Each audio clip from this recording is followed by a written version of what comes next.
Olá a todos e todas, meu nome é Fred, sou professor de História da Rede Pública Municipal de Goiânia e gostaria de partilhar com vocês, camaradas e companheiros, algumas reflexões em relação à reorganização da esquerda nacional e internacional. Eu sou um homem negro de 44 anos, de pele não retinta, estou trajando uma camiseta preta, meus cabelos são grisalhos, curtos, e atrás eu tenho uma estante com livros. Antes de entrarmos no tema do vídeo, gostaria de dizer que as posições que irei expor não refletem em absoluto as posições da minha organização política, a LSR, Liberdade, Socialismo e Revolução, Seção Brasileira da ASE, e, portanto, são de minha total responsabilidade. Desde o ano de 2009, quando fui recrutado para o trotskismo, provavelmente pelo pouco conhecimento que possuía, entendia que a unificação entre todos os internacionalistas era uma necessidade, um imperativo histórico.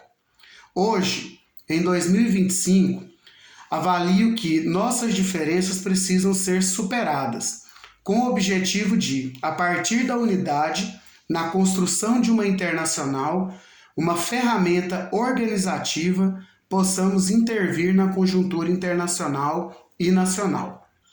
Essas considerações surgiram em 2023, quando assistia ao segundo Encontro Internacional Leon Trotsky, um evento plural voltado para a divulgação do legado do grande dirigente da Revolução de Outubro, ao lado de Vladimir Lenin e idealizador do Exército Vermelho. Durante a realização de uma das mesas, uma fala em especial me despertou a atenção. Fala essa da professora Ana Cristina Carvalhães. A camarada, que é graduada em Comunicação Social e mestre em Economia Política Internacional, também à época integrava a executiva da Quarta Internacional, o antigo Secretariado Unificado de Tradição Mandelista. A camarada iniciou parabenizando os organizadores do evento, sobretudo o Comitê Mário Pedrosa. Em seguida, destacou o quanto momentos como aquele eram fundamentais para a luta dos trabalhadores e trabalhadoras no sentido de superar a exploração capitalista.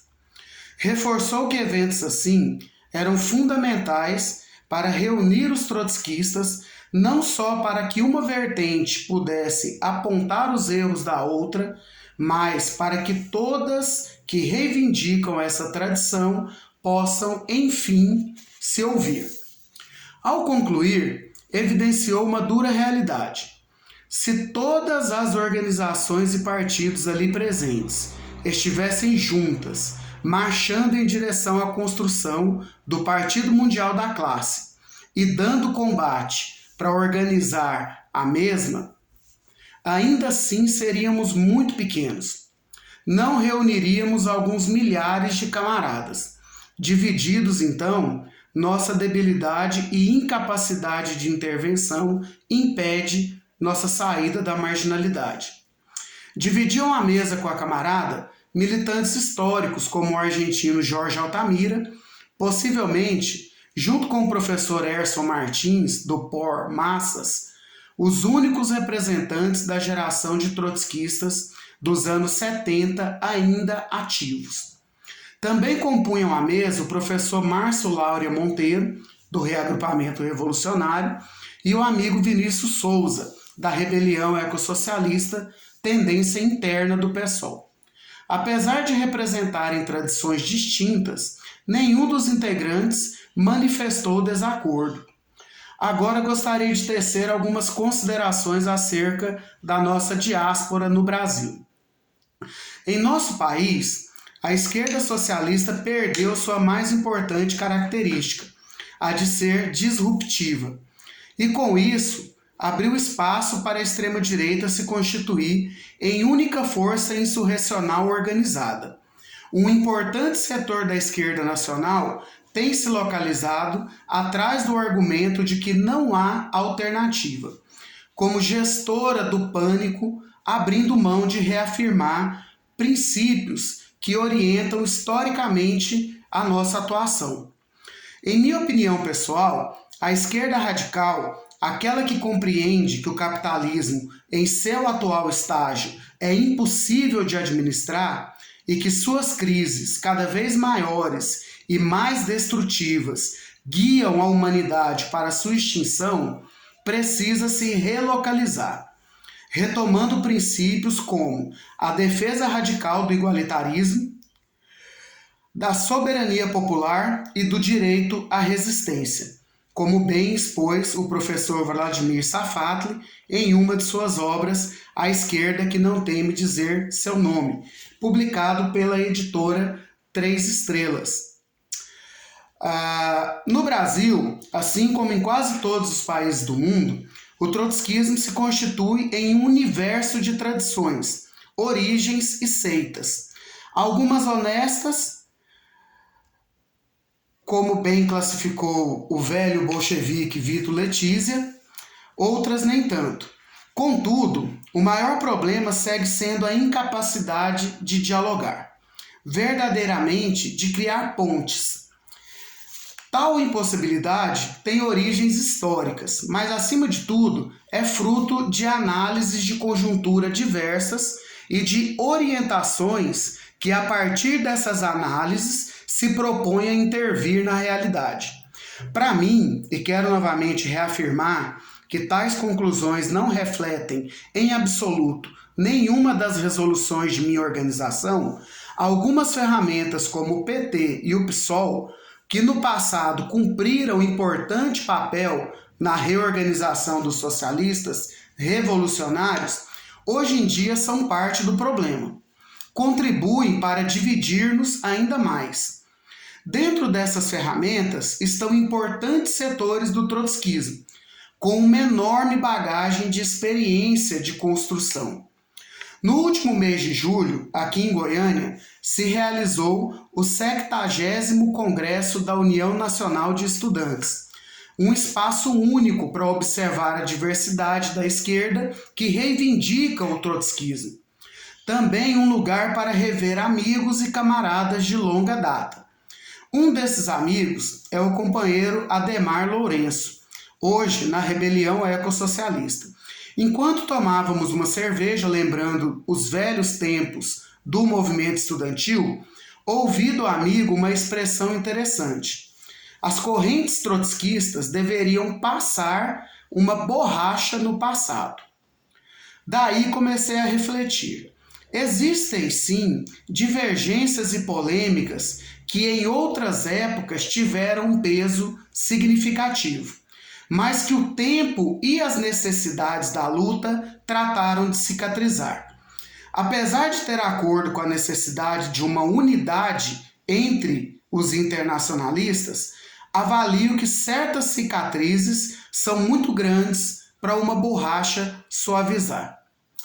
Como exemplo, cita a posição criminosa adotada pelo então Secretariado Unificado em 1979 em relação à Brigada Simón Bolívar, um contingente de trotskistas latino-americanos que lutaram na Nicarágua e foram parte importante daqueles que, juntamente com o exército sandinista, derrotaram uma das mais violentas e sanguinárias ditaduras do continente, a de Anastácio Somoza. A brigada se negou a entregar as armas após a queda de Somoza.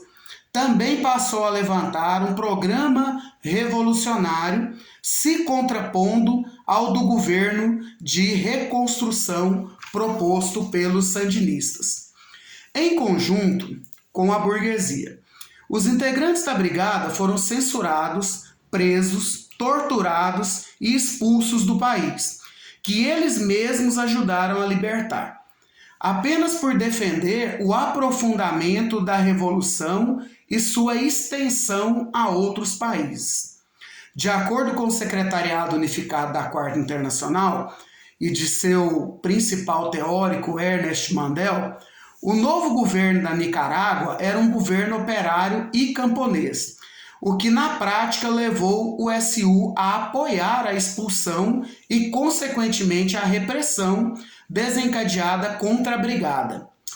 Para maior aprofundamento, eu indico o livro A Brigada Simón Bolívar, publicada pela editora da CST, que é a Corrente Socialista dos Trabalhadores e Trabalhadoras, pela editora Combate, de 2019.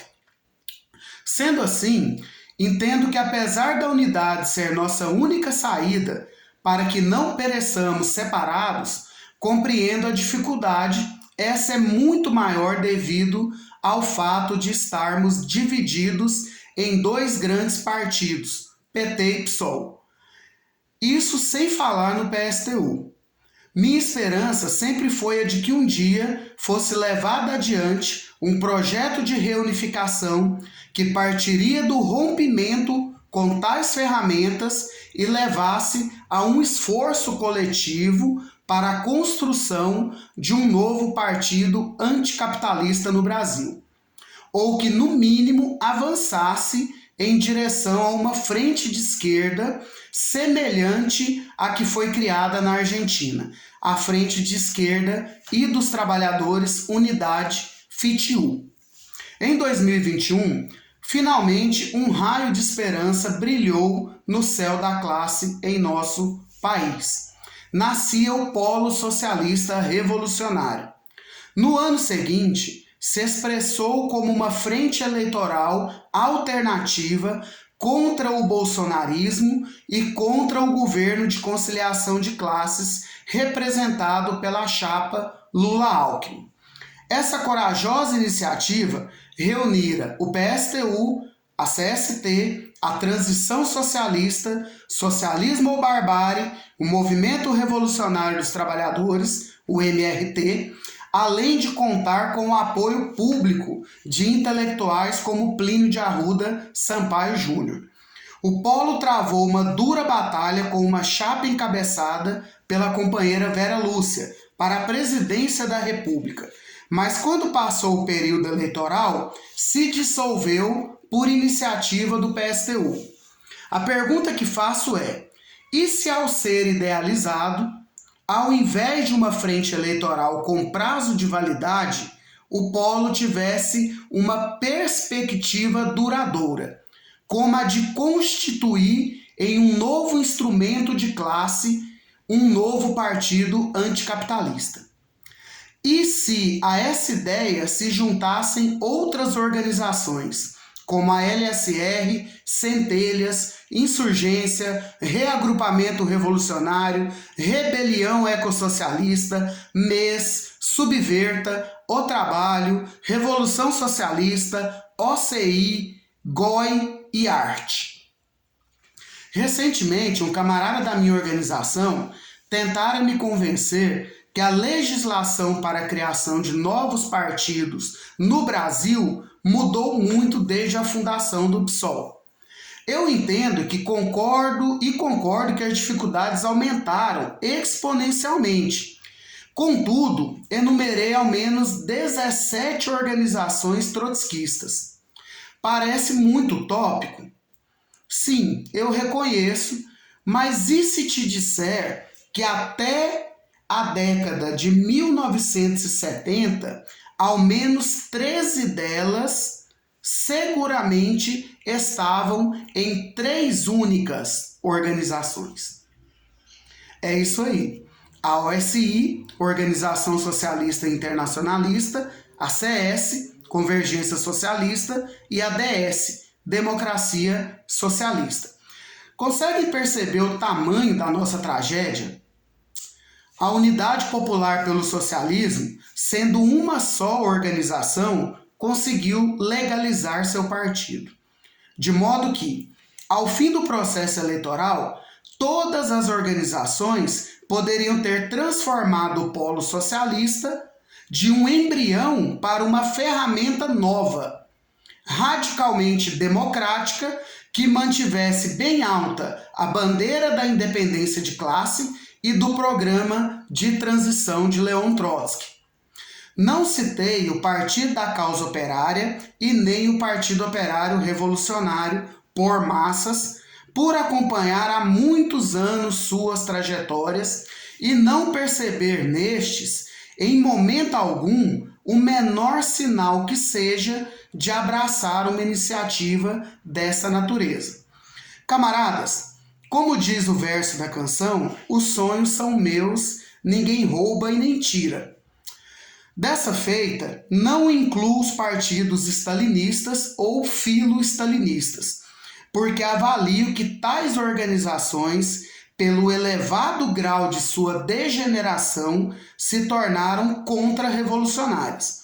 Concluo dizendo que, a partir de iniciativas como essa, podemos sim colocar de pé uma internacional revolucionária, que, contudo, não seria formada apenas por trotskistas. Nesse sentido, preciso ressaltar e elogiar o método de construção da LIS, a Liga Socialista Internacional, cuja seção no Brasil é a Revolução Socialista do PSOL, que assim como os camaradas da Quarta Internacional mandelistas, entendem que a nossa tradição não é a única revolucionária no mundo. Desculpe o vídeo longo, a bibliografia citada estará nos créditos. Deixem seus comentários se você, assim como eu, sonha com a unidade dos internacionalistas. Um forte abraço e até o próximo vídeo.